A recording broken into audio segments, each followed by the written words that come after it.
Selamat pagi, Ibu Bapak Saudara yang terkasih. Senang bertemu kembali dalam persekutuan kita untuk mendengarkan firman Tuhan dan menghidupinya.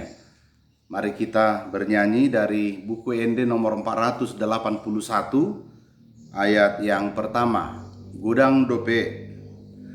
Gudang dope si guru honon mi asa tudos odo ho Tuhan mi sai tong na hurang hati goran mi sotuk dope hapor seaon mi dirim sambing dihaholongi ho dongan mulaus dihalupahon ho.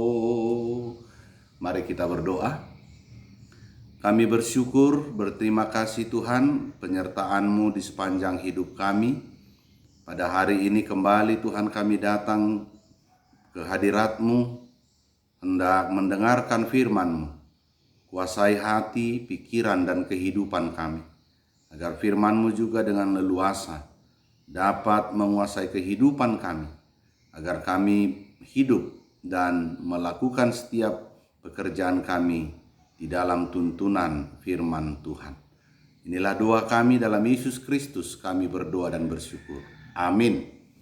Saudaraku yang terkasih dalam Yesus Kristus, firman Tuhan untuk kita renungkan pada akhir minggu ini, sebagaimana tertulis dalam Yesaya pasal 2 ayat 11.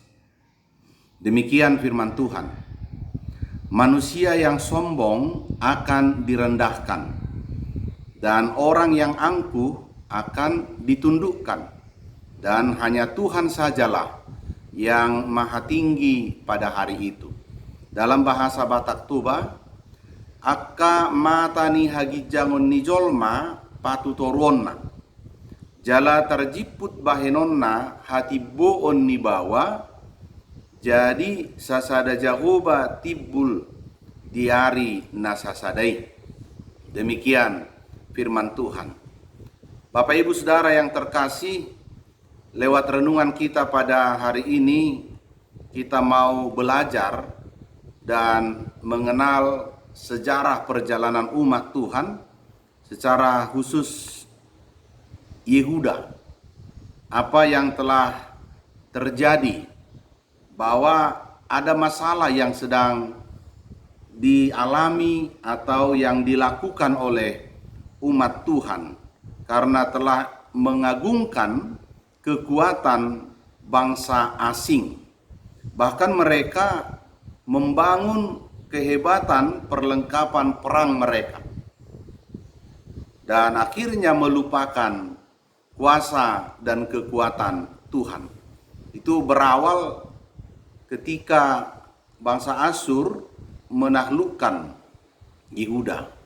Maka mereka mencoba untuk membela diri, mencari perlindungan, akhirnya ikut bekerja sama dengan bangsa-bangsa yang tidak percaya kepada Tuhan.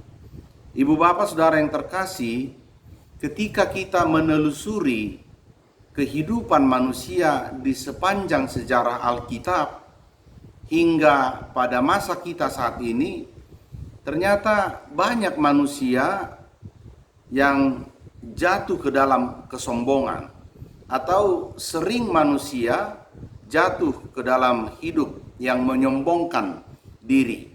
Dan bagaimana akhir cerita dari orang-orang yang selalu menyombongkan diri. Kita boleh melihat dari sejarah yang dicatat dalam Alkitab, bagaimana orang-orang hebat, orang-orang yang merasa pintar di hadapan Tuhan, akhirnya jatuh dan direndahkan seketika oleh karena kesombongan mereka. Berawal dari penciptaan di Taman Eden, bagaimana Adam dan Hawa tidak tunduk kepada perkataan atau kehendak Tuhan, akhirnya mereka diusir. Kita melihat kembali perjalanan umat Israel yang kita boleh saksikan atau baca lewat peristiwa pembangunan Menara Babel. Keinginan manusia untuk menunjukkan kehebatannya, bahkan manusia ingin sama dengan Tuhan. Akhirnya Tuhan juga menghancurkan kesatuan mereka lewat bahasa yang tidak mereka saling mengerti. Kita melihat kembali kejatuhan Firaun, tumbangnya Goliat, sang manusia raksasa itu, runtuhnya kerajaan Nebukadnezar. Dan ada satu lagi cerita yang boleh kita lihat dari Alkitab kita di Kejadian 11, yaitu kisah kesombongan anak manusia yang bernama Nimrod.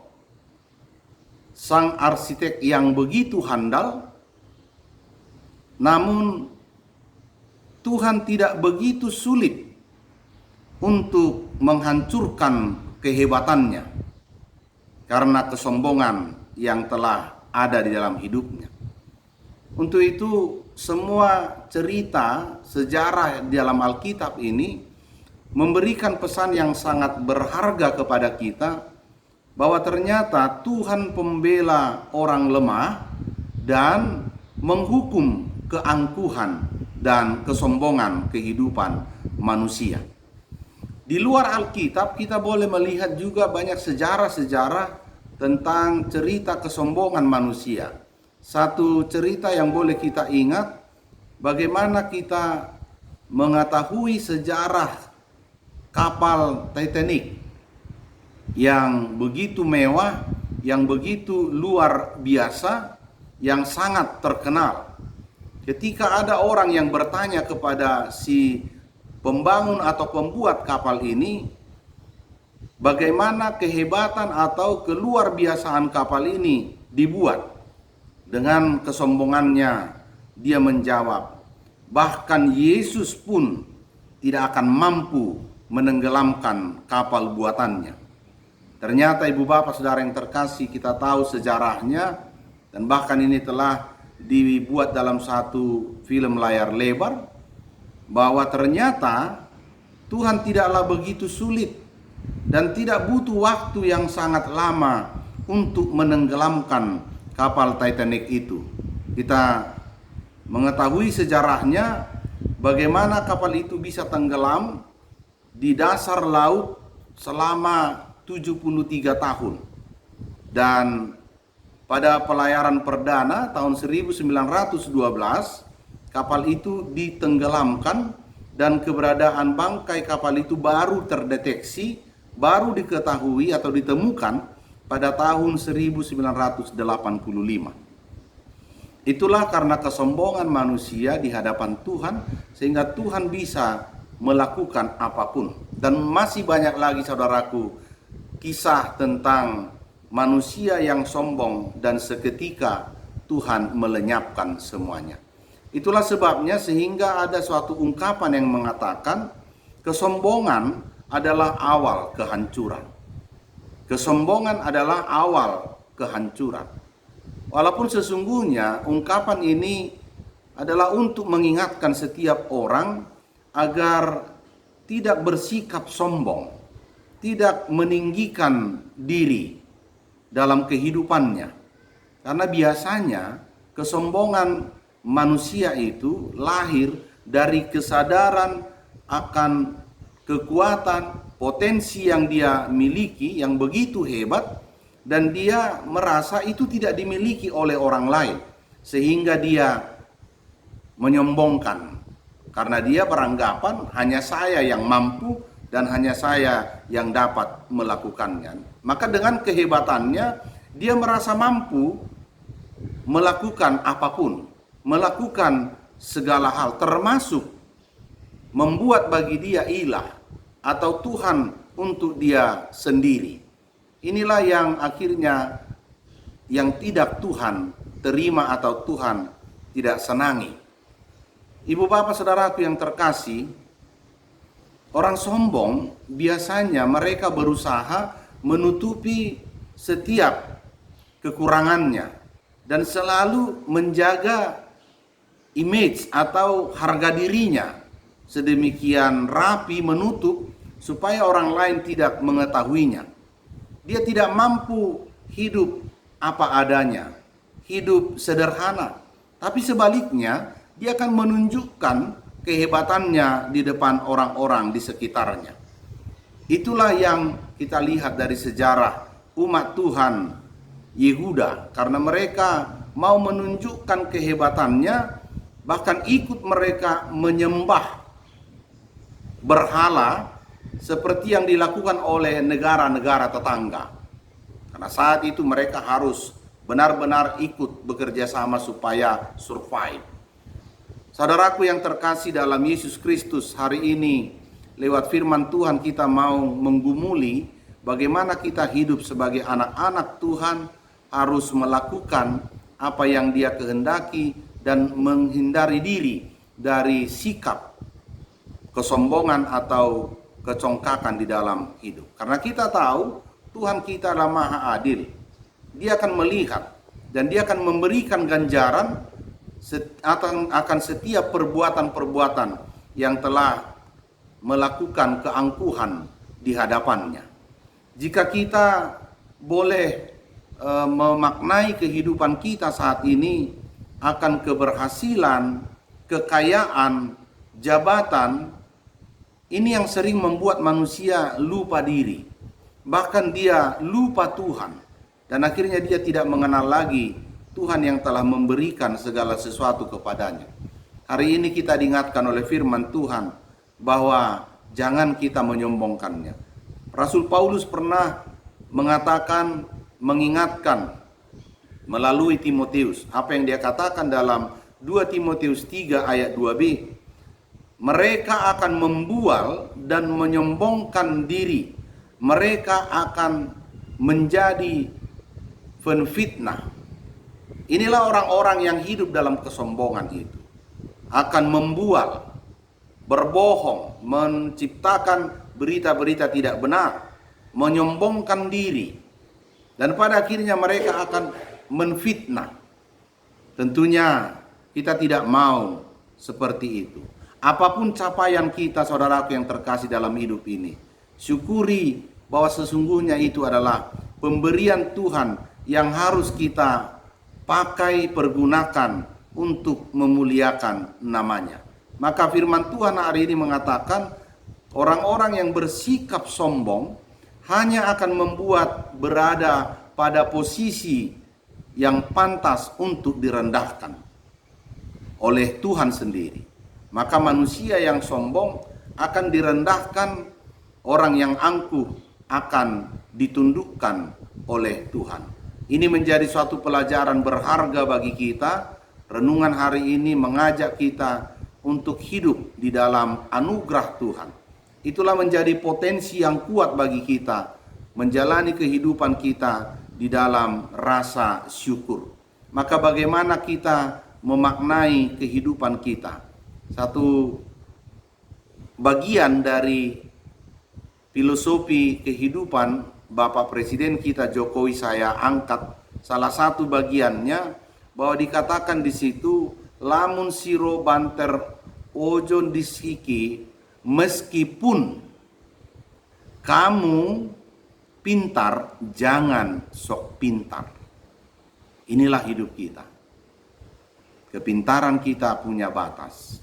Maka kita selalu belajar dari apa yang Tuhan telah berikan kepada kita.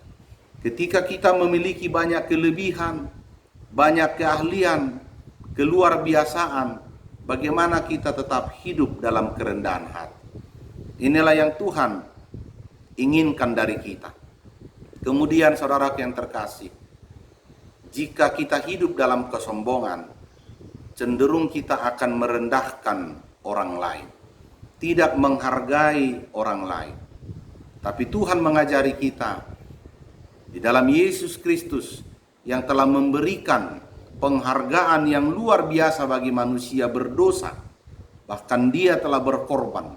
Dia memberi nyawanya untuk kehidupan kita manusia-manusia yang telah berdosa. Maka kita belajar mengikuti apa yang Tuhan Yesus telah perbuat bagi kita. Bagaimana kita hidup menjadi orang-orang yang kagum dan hidup dalam rasa hormat, di dalam rendah hati di hadapan Tuhan. Sikap rendah hati inilah menunjukkan sikap mulia yang dikehendaki oleh Tuhan. Karena sekalipun banyak hal yang dapat dibanggakan, tetapi kita tetap hidup dalam kerendahan hati. Saudaraku yang terkasih, sahabat dan murid Tuhan Yesus, ajaran Alkitab memberikan petunjuk yang baru bagi kita agar hidup mengagungkan kehebatan, kemuliaan Tuhan. Dan kita diajak untuk selalu mengikuti keteladanan Yesus yang mengosongkan dirinya, mengambil rupa seorang hamba. Itu artinya tidak ada yang dapat kita banggakan dalam hidup ini. Karena Yesus saja pun telah turun dan bahkan meninggalkan kemuliaannya untuk menjadi serupa dengan kita. Untuk itu yang terakhir, ibu bapak saudara yang terkasih, maka hari ini takutlah akan Tuhan, dan itu menjadikan kita menjauhi kejahatan. Karena orang-orang yang hidup dalam kebenaran firman Tuhan, takut akan Tuhan, maka Tuhan akan menyenangi dan menghendaki hidupnya. Maka berbahagialah kita, saudaraku yang terkasih, sebab orang-orang yang rendah hati akan mewarisi negeri dan bergembira karena kesejahteraan yang berlimpah-limpah. Itu tertulis dalam Mazmur 37 ayat 11. Jadi kalau Tuhan memberi segala kemampuan, memberi segala anugerahnya, tentu mari kita syukuri dan jangan kita sombongkan. Karena semuanya hanya karena anugerahnya, semuanya hanya karena kebaikannya. Maka pujilah Tuhan dan selalu agungkan namanya. Amin. Mari kita berdoa. Tuhan Bapa Surgawi, sungguh kami berterima kasih. Firman-Mu telah mengingatkan kami bahwa betapa hidup kami tidak ada yang dapat kami banggakan, bahkan kami sombongkan. Karena semua itu juga adalah bersumber dari pemberian Tuhan yang kami yakini sebagai anugerah yang Tuhan berikan untuk kami pergunakan dalam kehidupan kami. Terima kasih Tuhan. Kiranya firman-Mu sungguh-sungguh kami renungkan, kami lakukan, agar hidup kami diberkati oleh Tuhan, berkenan bagi Tuhan, dan kami jauh dari segala ganjaran atau hukuman karena ketidaktaatan kami. Terima kasih Tuhan, hari ini Tuhan menjaga, memelihara, dan memberkati hidup kami. Kami serahkan seluruh saudara-saudara kami, jemaat-Mu dimanapun berada Tuhan, agar menghidupi setiap firman-Mu, karena daripadanya lah kami beroleh berkat dan sukacita. Dalam Yesus Kristus kami berdoa dan bersyukur. Anugerah Tuhan kita Yesus Kristus dan kasih Allah Bapa serta persekutuan dengan Roh Kudus menyertai saudara sekalian. Amin. Selamat berakhir pekan, saudaraku yang terkasih. Tuhan tetap menjaga, memelihara kita. Hiduplah dalam kerendahan hati dan syukuri setiap pemberiannya. Tetap jaga kesehatan. Oras.